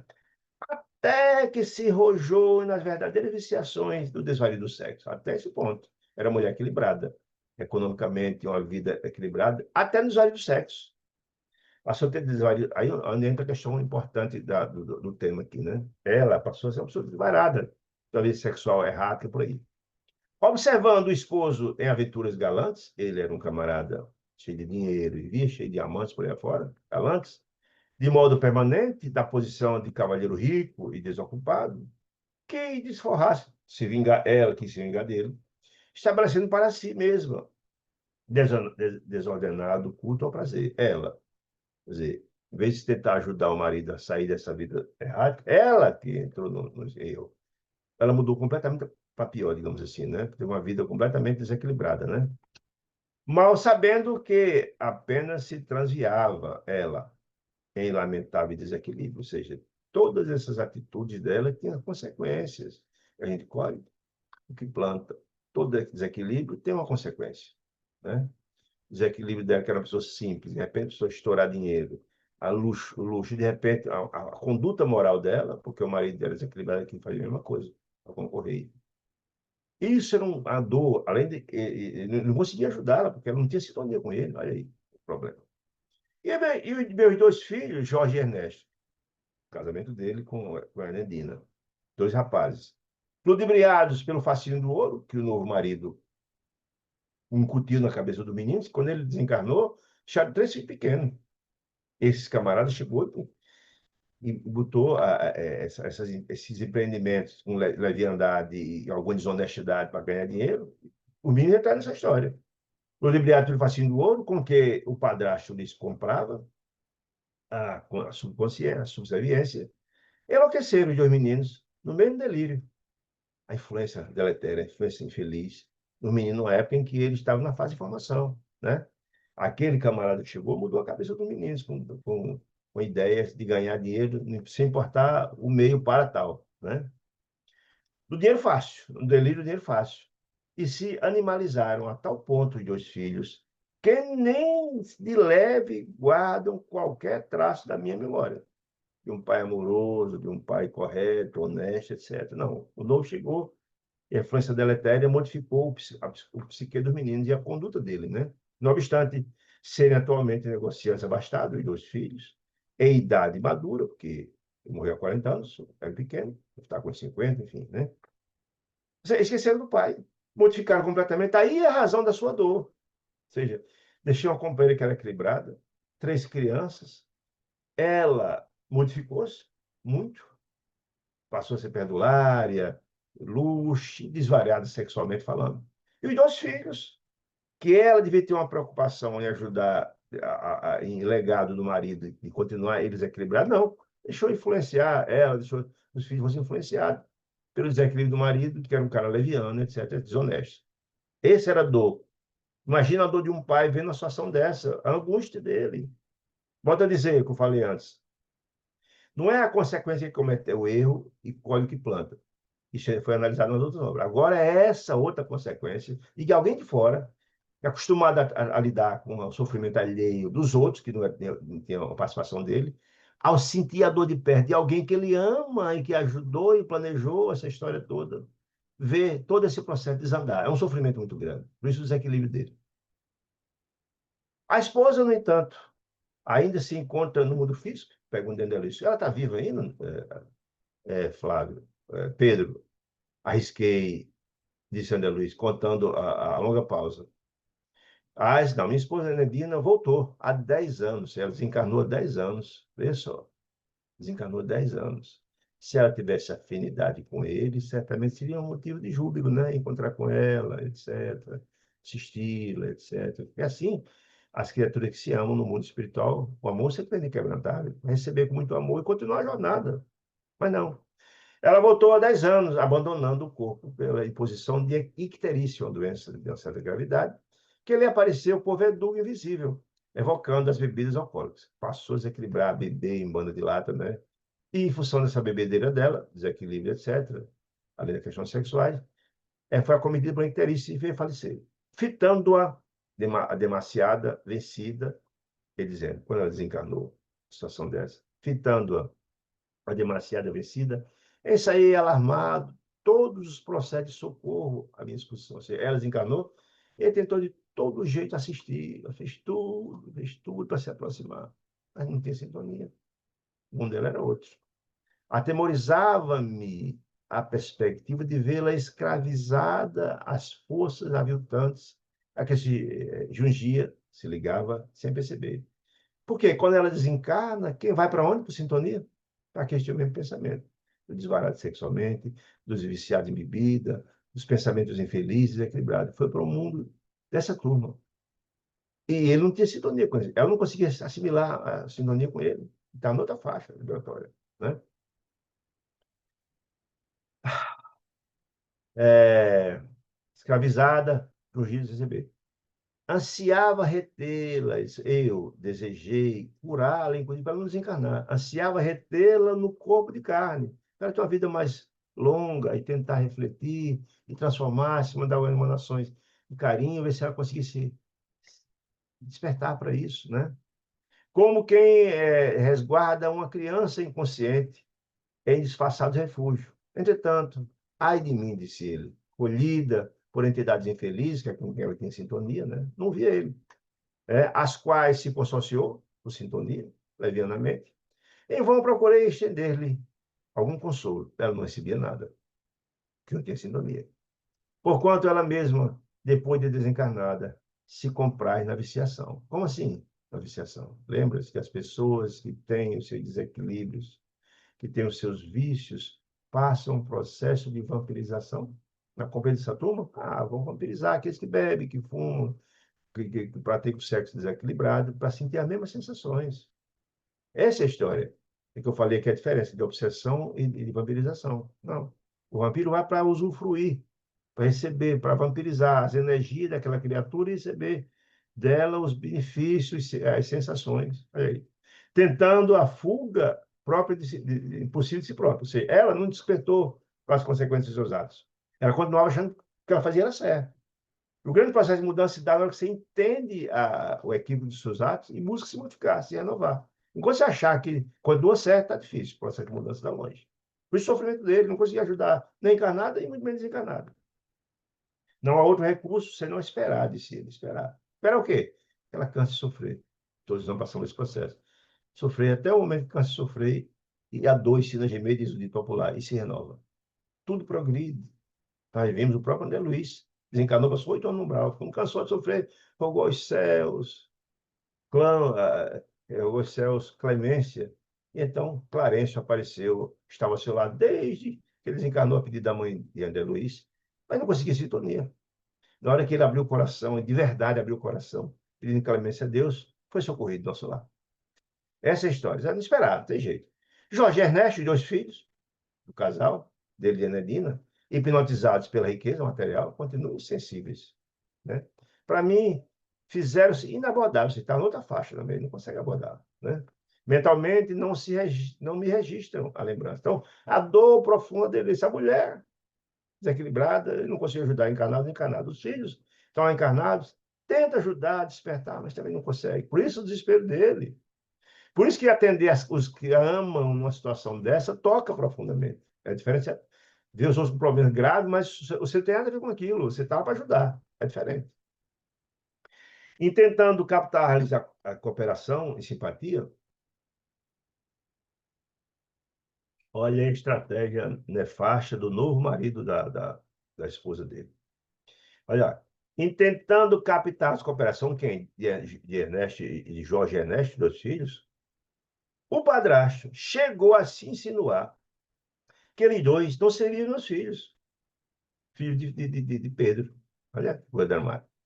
E sim dele próprio, através de união com a minha esposa, no tempo que minha esposa terrestre. Então, assim, que a minha mulher traía, ele padrasto, disse para os meninos, que ela traía o marido, quando ele está encarnado, e engravidou dele 2 vezes, a pessoa. O que Nedina, a esposa, infelizmente não admitiu, não. Virou verdade, não. Disse uma mentira dessa para captar a simpatia dos meninos, né? A cooperação deles ainda. Vocês não são meus filhos, não são são filhos de Pedro, não. Vocês são meus filhos. Porque eu tive relacionamentos sexuais com sua mãe, quando ela estava casada com seu pai, com Pedro. Vocês são meus filhos. E a mulher não desmentiu. E era verdade. Imagina a dor de Pedro. Imagina a dor de Pedro.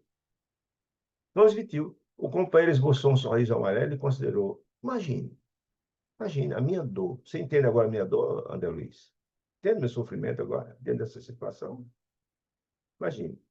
Aí, o que tem a ver sexo e destino? Tem a ver, né?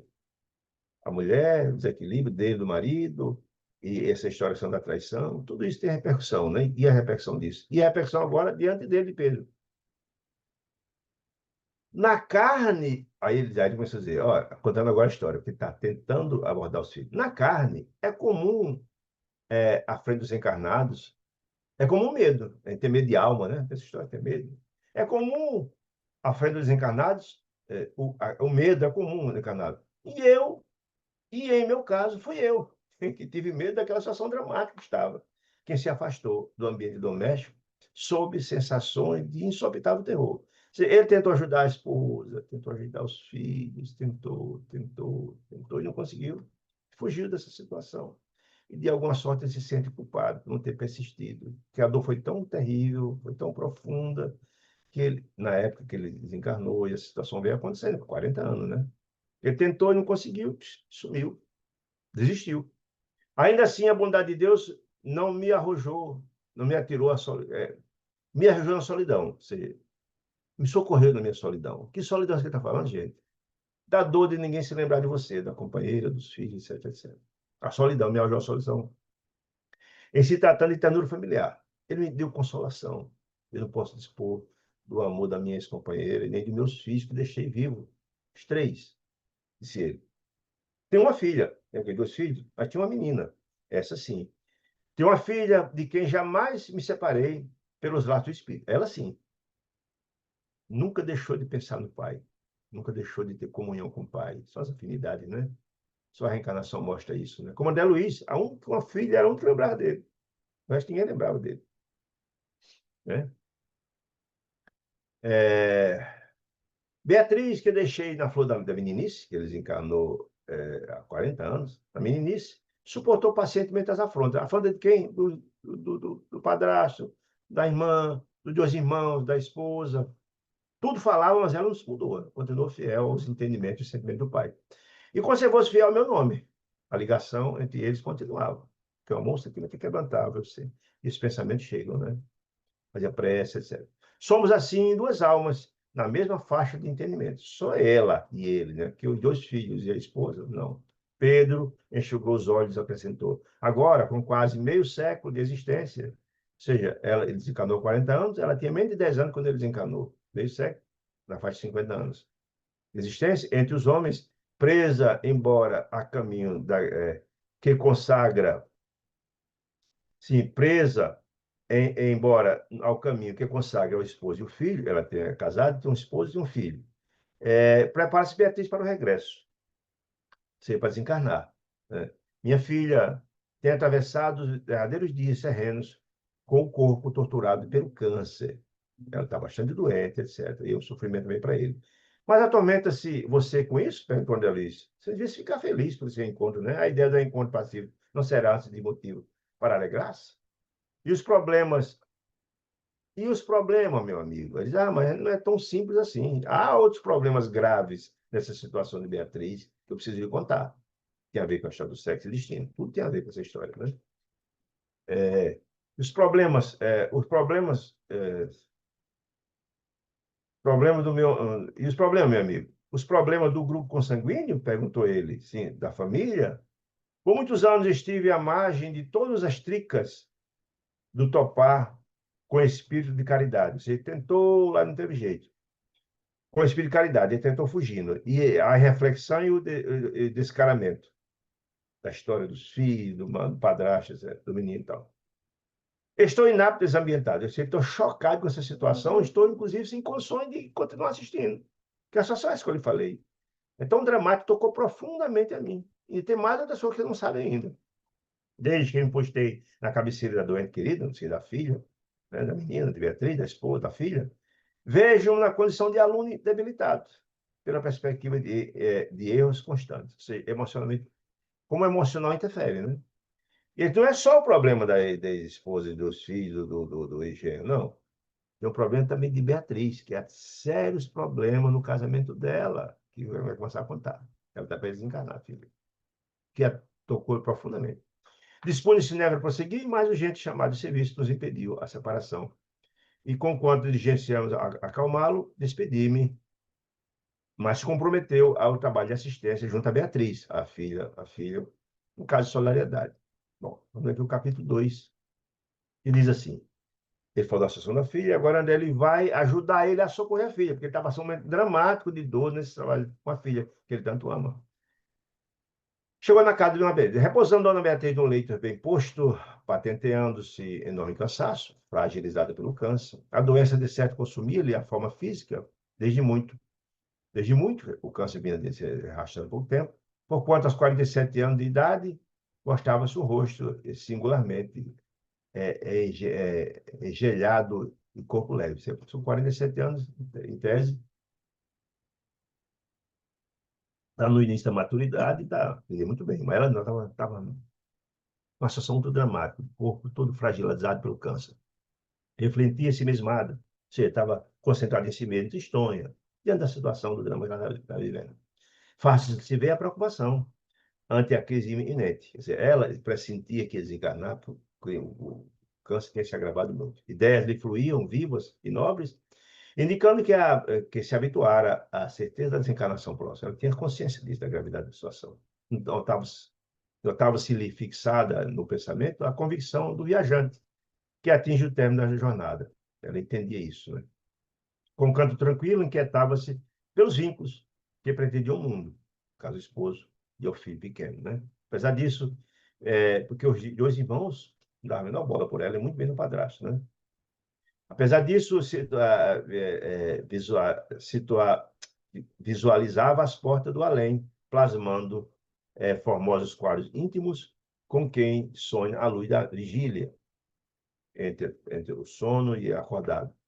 E recordava Neves, o pai, que perdera na infância, qual se tivesse prestes a recuperá-lo, em definitivo, tal a expressão de amor com que os acolchetava um ao outro. Ou seja, ela via essa perspectiva da morte, sentia profundamente que o filho ia deixar o filho do marido, mas se consolava de alguma sorte, porque ia encontrar o pai, caso encarnado há tanto tempo. Né? Observamos, porém, sem dificuldades, que a alma afetuosa da enferma dois, se dividia mais fortemente na terra entre o esposo e o filho, dos quais se reconheceram em gradativo processo de inevitável separação, porque ela estava para desencarnar, ela sabia disso, né? No aposento acolhedor, em alguns adereços ataviados, ou seja, enfeitavam, tudo transpirava limpeza, o ambiente estava limpinho, organizado, reconforto e assistência, carinho. O ambiente estava bem cuidado, onde ela estava. Ante o leito, encontrava Sisudo enfermeiro, desencarnado, que Neves abraçou, demonstrando guardá-lo à conta de imensa estima. Ou seja, um mérito, sem dúvida nenhuma, da menina, de Beatriz, porque tinha uma entidade espiritual, certamente a pedido do pai, que estava lá velando por ela. Para quê? Para evitar assisti-los, se fosse possível, na assistência espiritual, e também evitar interferência de entidades infelizes, já vimos dizer. O mérito dela, certamente com a ajuda do pai. Né? Amaro, saber a história da intercessão. O pai estava intercedendo por essa sem dúvida nenhuma. Amaro, temos aqui, Amaro é o nome do espírito que estava lá, vigiando, uma espécie de enfermeiro espiritual. Ela apresentou André Luiz, amigo médico, que nos partilhará o serviço. Apresentou André Luiz como alguém que iria ajudar a ele, Pedro, na assistência a Beatriz. Saudamos-nos cordialmente, Neves inquiriu, Pedro Neves, né? Escuta, o irmão Félix esteve aqui hoje? Sim, como sempre, disse Amaro. Informei-me, então, de que o irmão Félix, desde muitos anos, era o superintendente de importante casa de socorrista ligado ao Ministério da Regeneração, nosso lar. Isso é importante a gente entender. Lembram que lá no livro Ação e Reação tinha a mansão, que era uma instituição, era uma ligação, era uma instituição lá no mundo treval, na região das trevas, de dores profundas, mas era um hospital do mundo espiritual ligado ao nosso lar, era uma sucursal do nosso lar, aqui também, essa entidade. Félix era um dirigente de uma casa socorrista no mundo espiritual, que vinha sempre, aí volto a dizer também, da menina, de Beatriz, mas sobretudo intercessão do pai. Pediu ajuda, além de ter Amaro como enfermeiro, o tempo todo lá ajudando no leito dela, todo dia Félix ia lá, era um dirigente de uma instituição socorrista, uma espécie de um hospital ligado de nosso lar, ligado. O hospital era uma extensão do nosso lar e ligado ao Ministério da Regeneração, certo? Famoso, está falando agora de Félix, esse dirigente socorrista. Famoso pela bondade e paciência, era conhecido como sendo um apóstolo da abnegação e do bom senso. Ser um espírito com certa elevação e ajudar a Beatriz, certamente com a intercessão do pai, também mérito dela. Não dispunhamos, entretanto, de tempo para considerações pessoais. Dona Beatriz experimentava de dores agudas e o companheiro mostrou o propósito de aliviá-la, caso o pai, né? Através de passos confortativos, porquanto a senhora se via aparentemente a sós, ou seja, não tinha ninguém ali no quarto além dos espíritos, né? Em grandes prostrações físicas, dado o quadro, né, revelava profunda sensibilidade mediúnica. E assim, a gente sabe que quando a gente está prestes a desencarnar, os nossos laços começam a se desprender do plano físico e ir mais no plano espiritual. Pode ter mais lá de que aqui isso é um processo, vai clareando, inclusive, a mediunidade. André Luiz contando, os sublimes pensamentos do leito de dor. Você vai se desprendendo e vai se passando até o contato com o mundo espiritual. De olhos cerrados, fechados, a doente, embora não assinalasse a presença paterna, ela não conseguia perceber, é possível pela diferença vibratória, uma questão dessa natureza, lembrava a ternura do pai, que lhe parecia distante, inacessível ao tempo. Identificava-se-lhe, o pensamento é ligado para o tempo todo, identificava-se de novo com a genuidade infantil, lembrando aquela infantil e a presença do pai. Na acústica da memória, eu via as canções do lar, voltava encantada às horas da meninice, ela lembrando da infância, constituindo na imaginação as relíquias do berço, sentia-se no regaço paternal, no colo do pai, né? A maneira de ave que regressa à penugem do ninho. Dona Beatriz chorava, lembrando o pai da saudade, né? Lágrimas de enternecimento inexprimível perolavam-se-lhe a face.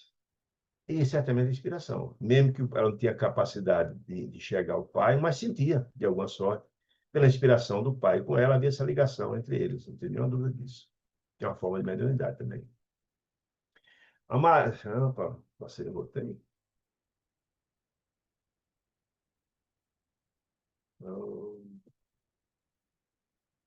Sim, tá aqui. E sem que a boca anunciasse um menor movimento, clamava intimamente com toda a alma: meu pai, pai, meu pai. Ela não falava, mas mentalmente lançava essa ideia, lembrando do pai, da infância, lembrando do pai. Meditei, André falando, e é importante a gente entender isso. Meditei, vós, meditai, para nós, né?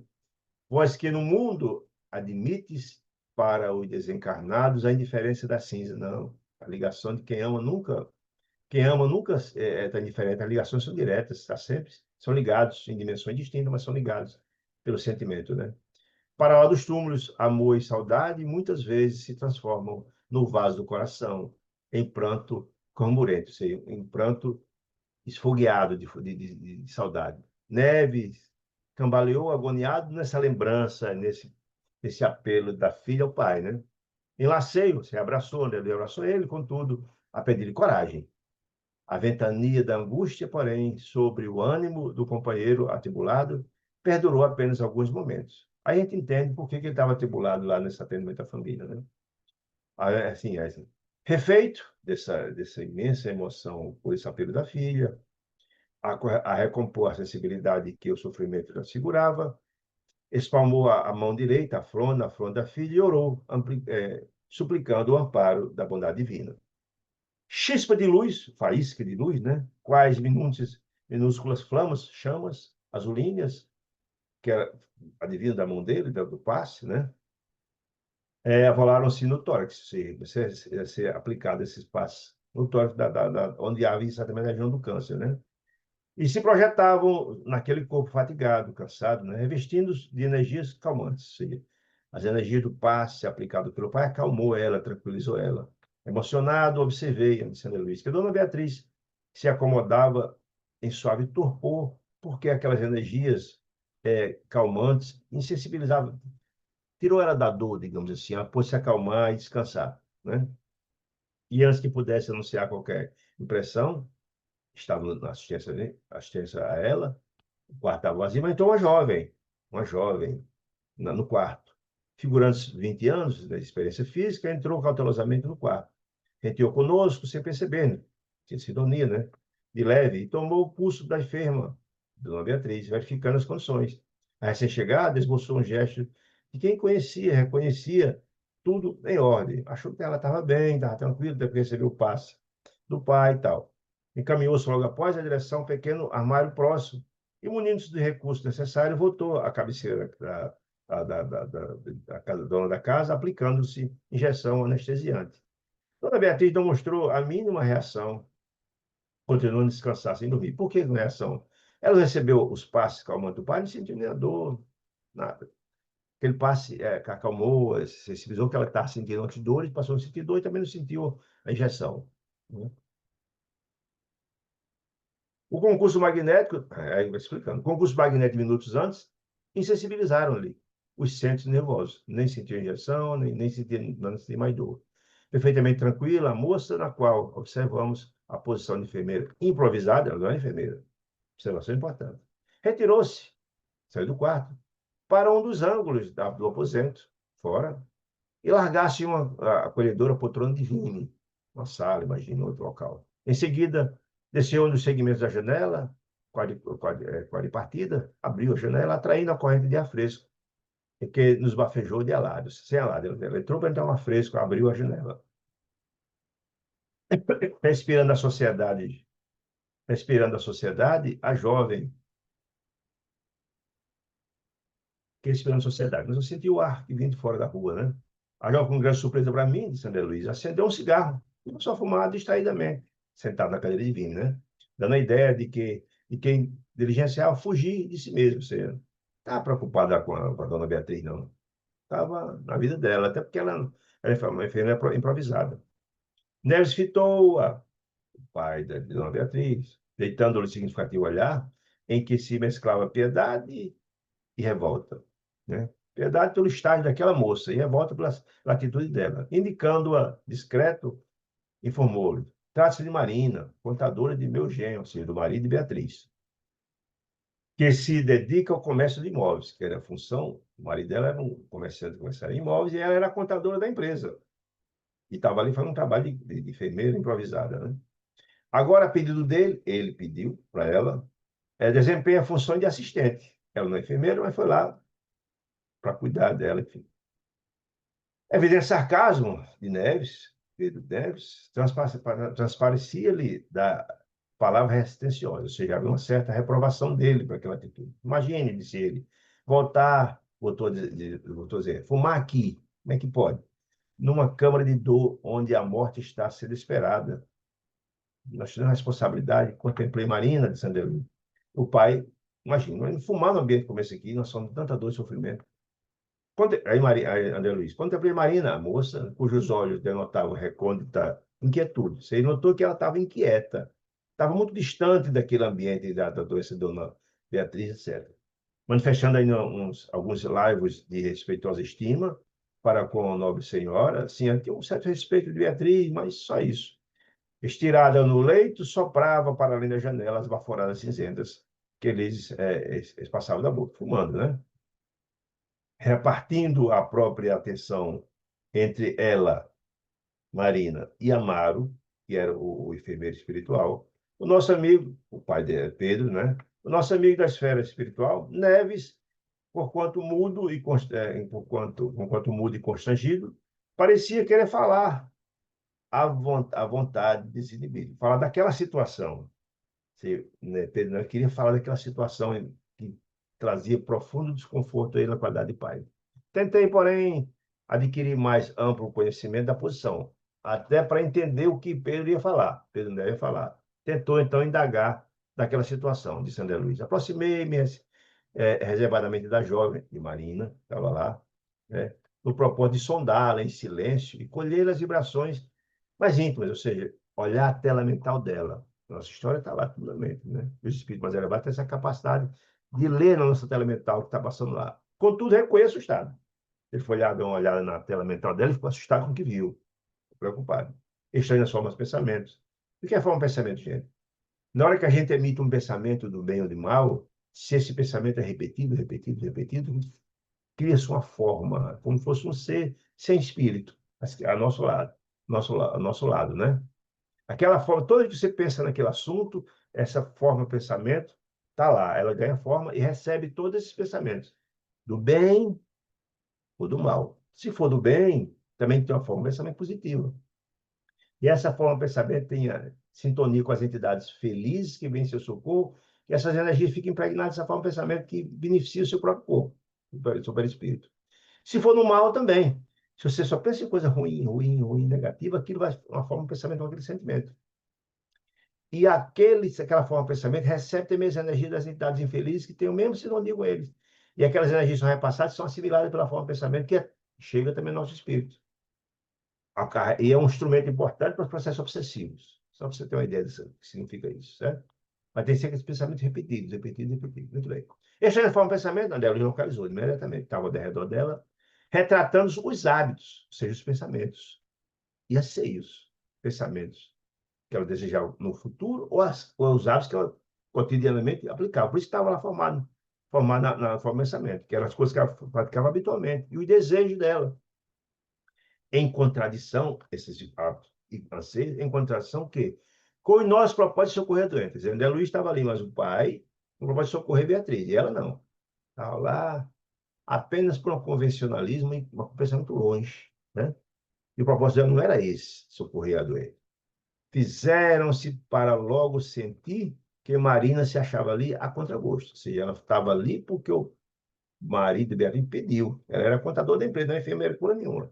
Estava ali a contragosto. O pensamento dela estava longe. A sua mente vagueava longe, os quadros vivos. Vivo porque estava lá na forma do pensamento. Desfuziante de agitação, ressuscitava na cabeça, que ela pensava o tempo todo. Que agitação é essa? De olhar parado, escutava dentro de si própria, a música brejeira, pensando no ontem, da noite festiva, que atravessaram na vida. Está pensando no que aconteceu na noite anterior. Está na mente, pensando isso. Quando pensa, está lá fora o pensamento. E experimentava ainda na garganta a impressão do gin que sorveu, da bebida alcoólica, abundantemente. O pensamento dela estava lá e estava tudo registrado. Ela estava pensando na saúde da Beatriz. Apesar de surgir superficialmente, a guisa de menina crescida, você era 20 anos, uma garota ainda, só tinha de menina isso, né? Mas a cabeça estava noutra dimensão.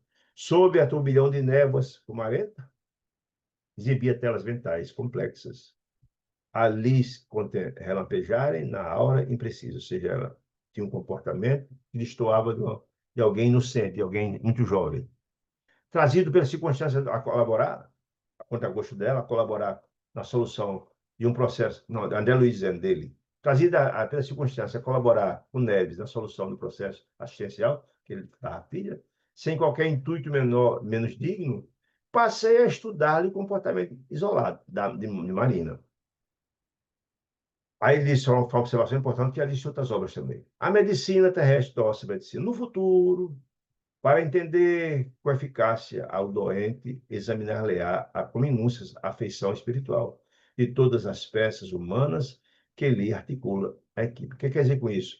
Nós temos, pela tela mental, tem uma ideia do perfil daquela criatura. Saber as tendências, as situações, o que acarretou a doença, etc, etc, etc. Isso aí.